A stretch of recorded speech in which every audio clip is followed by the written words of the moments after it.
Hello नाजरीन, आज मैं आपको सुनाने जा रही हूँ एक ऐसी कहानी जो आपके दिल को छू जाएगी। कहानी है एक जादुई दरख्त की जो बातें भी करता था और ख्वाब भी कहानी पूरे शुरू करता करते था।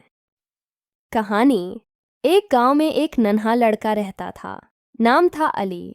अली बहुत गरीब था मगर दिल से बहुत नेक। एक दिन वो जंगल में लकड़ियां काटने गया तो अचानक एक दरख्त ने उसे आवाज दी, अली जरा ठहरो। अली डर गया।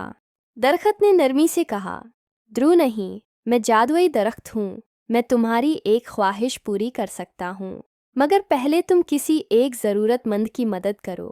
अली ने सोचा, फिर गांव के एक भूखे बूढ़े शख्स को अपनी रोटी दे दी। जब वापस आया तो दरख्त चमकने लगा और बोला, तुम्हारा दिल सच्चा है, लो, ये सोने का फल तुम्हारा इनाम है। अली ने खुशी से फल लिया, मगर वो खुद नहीं रखा बल्कि गांव के सब बच्चों में बांट दिया। दरख्त मुस्कराया, तुमने नेकी बांटी है, इसलिए तुम्हें हमेशा खुशियां मिलेंगी। इस दिन के बाद जब भी अली किसी की मदद करता, दरख्त पर नया सुनहरा फलक आता और गांव खुशहाल हो गया। दोस्तों, अगर आपको भी ये कहानी पसंद आई हो तो लाइक ज़रूर करें, अपनी पसंदीदा लाइन कमेंट में लिखें और सब्सक्राइब करें ताकि अगली जादुई कहानी आप तक फ़ौरन पहुंचे।